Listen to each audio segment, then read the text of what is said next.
kegiatan penyidikan dugaan korupsi dengan tersangka LE selaku Gubernur Papua setelah memastikan bahwa pada tanggal 26 September 2022 yang lalu tersangka tidak hadir memenuhi panggilan tim penyidik KPK, tentu berikutnya kami mengagendakan untuk melakukan pemanggilan yang kedua sebagai tersangka yang waktu dan tempatnya akan kami sampaikan lebih lanjut. Pemanggilan itu sudah ada mekanismenya di MK ya, di KPK. Di KPK itu sudah aturannya, sudah dipanggil 1, 2, 3, panggil paksa, DBU, kan gitu urutannya. Ya dipanggil aja dulu baik-baik, kan belum tentu tidak datang gitu. Seumpama datang, itu apakah perlu dibantarkan ke rumah sakit atau tidak dan sebagainya, nanti KPK udah punya mekanisme sendiri, bukan bagian saya. Saya kira proses hukum yang ada di KPK semuanya harus menghormati, semua sama di mata hukum. Dan saya sudah sampaikan juga agar semuanya menghormati panggilan dari KPK, menghormati proses hukum yang ada di KPK, semuanya. Berharap bisa memenuhi panggilan KPK, terutama juga ada proses-proses hukum yang bisa ditempuh untuk membuktikan benar-benar jika beliau tidak salah. Maka oleh karena itu kami tegakkan bahwa perlu untuk dilakukan pendekatan segera untuk memenuhi panggilan ini. Ini adalah kesempatan bagi tersangka untuk dapat menyampaikan langsung perkara ini di hadapan tim penyidik KPK. Adapun mengenai kesehatannya tentu kami pertimbangkan setelah kemudian tersangka hadir di Jakarta dan kemudian dilakukan pemeriksaan oleh tim medis independen tentunya, yang mana KPK telah lama juga bekerjasama dengan pengurus besar Ikatan Dokter Indonesia untuk melakukan asesmen terhadap saksi maupun tersangka yang dipanggil oleh KPK.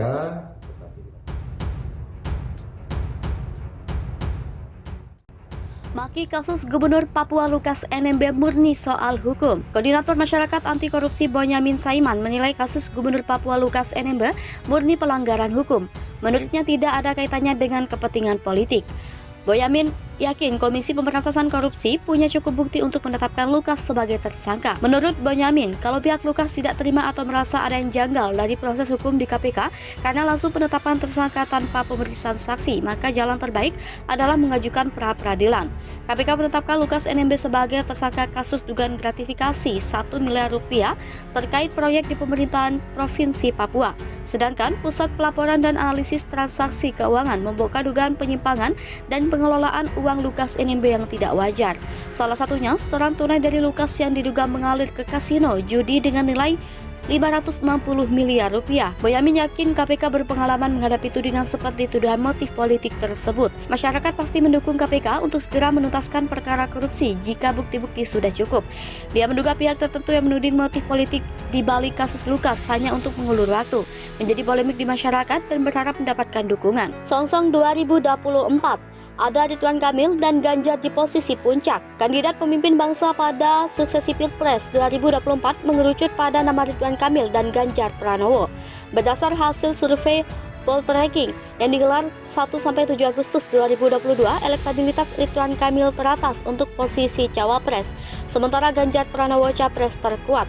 Direktur Eksekutif Poltreking Indonesia, Hanta Yuda AR, menjelaskan survei Poltreking dilakukan secara nasional pada 1-7 Agustus 2022 menggunakan metode Stratified Multistage Random Sampling. Jumlah sampel dalam survei 1.220 responden dengan margin of error lebih kurang 2,9% pada tingkat kepercayaan 95%. Dalam survei elektabilitas Cawapres Pilpres 2024, nama Ridwan Kamil kokoh di posisi puncak. Dari jajaran 10 nama, ada 4 Cawapres terkuat yang dipilih di publik, meliputi Ridwan Kamil 12,6%, Sandiaga Salahuddin Uno 11,9%, Agus Harimurti Yudhoyono 11,7%, dan Erick Thohir 10,8%. Sementara 4 cawapres berdasarkan partai politik yang jadi pilihan masyarakat ada Agus Harimurti Yudhoyono 11,7%, Puan Maharani 6,5%, Muhaimin Iskandar 2,7%, dan Airlangga Hartarto 1,7%.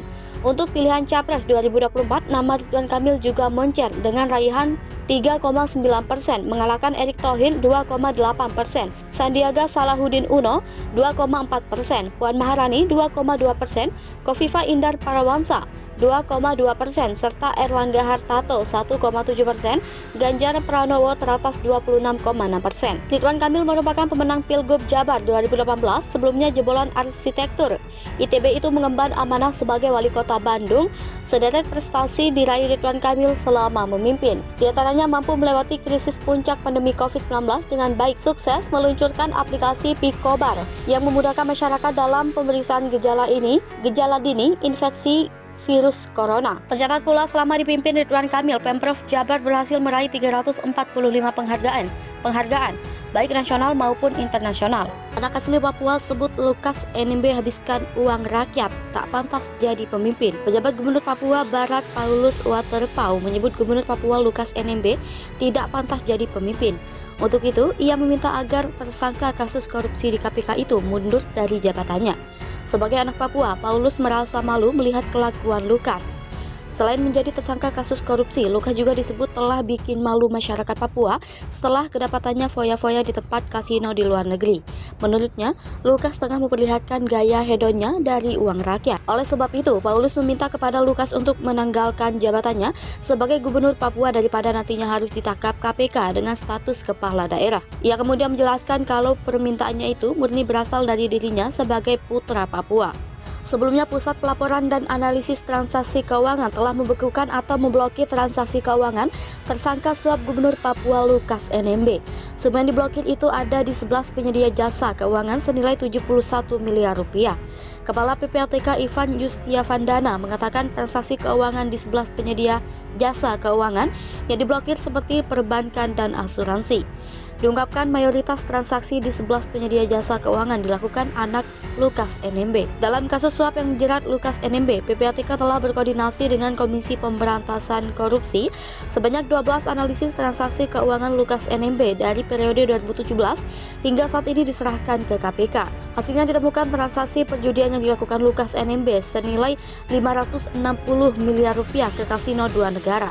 Transaksi dilakukannya secara tunai. Dalam periode singkat, PPATK juga menemukan aliran dana senilai 5 juta dolar Singapura atau dalam mata uang Indonesia sekitar 53,132 miliar rupiah. Lukas NMB telepon didik KPK di depan Ketua Komnas HAM, jangan ada lagi narasi dijemput paksa. Gubernur Papua Lukas NMB disebut telah menghubungi pihak Komisi Pemberantasan Korupsi melalui sambungan telepon seluler atau ponsel. Adalah Direktur Penyidikan KPK Asep Guntur Rahayu yang dihubungi langsung oleh Gubernur Papua Lukas NMB melalui ponsel kuasa hukumnya. Koordinator Tim Pengacara Gubernur Papua Lukas NMB, Stefanus Roy Rening, mengungkapkan isi pembicaraan antara kliennya dengan pihak lembaga anti rasuah tersebut. Menurut Stefanus, Direktur Penyidikan atau Dirdik KPK Asep Guntur Rahayu meminta Lukas NMB untuk datang ke Jakarta menjalani pemeriksaan. Setelah itu, komunikasi antara kedua belah pihak juga membicarakan kondisi kesehatan Lukas NMB yang nantinya akan diperiksa oleh dokter KPK di Ikatan Dokter Indonesia. Stefanus menambahkan berdasarkan pernyataan Direktur Penyidikan KPK bahwa lembaga anti rasuah dalam melakukan penyelidikan bakal tetap menghormati hak asasi manusia.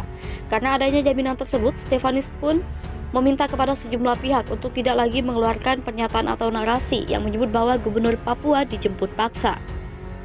Lebih lanjut, Stefanus mengatakan perbincangan antara Lukas NMB dengan Dirdik KPK dilakukan di sela-sela pertemuan kliennya dengan Ketua Komnas HAM Ahmad Taufan Damanik.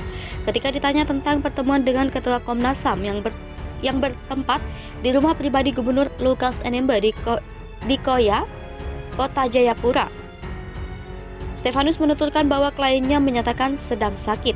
Selain itu, kepada Ketua Komnas HAM Lukas NMB juga menyampaikan bahwa dirinya tidak bisa duduk terlalu lama, serta kondisinya kini tergantung pada dokter pribadinya. Menurut Stefanus, Ketua Komnas HAM sempat menanyakan tentang penyakit stroke yang dialami Lukas NMB. Selain itu, kliennya juga sempat terlibat pembicaraan lainnya dengan Ketua Komnas HAM. Menurut Stefanus, keduanya sudah saling mengenal. Ia pun menambahkan saat ini kondisi kesehatan Gubernur Papua Lukas NMB membaik. Obatnya yang berasal dari Singapura sudah tiba 3 hari yang lalu. Saat ini, kata Stefanus, sedang diupayakan agar dokter yang menangani Lukas NMB datang ke Jayapura untuk mengecek kondisi kesehatannya.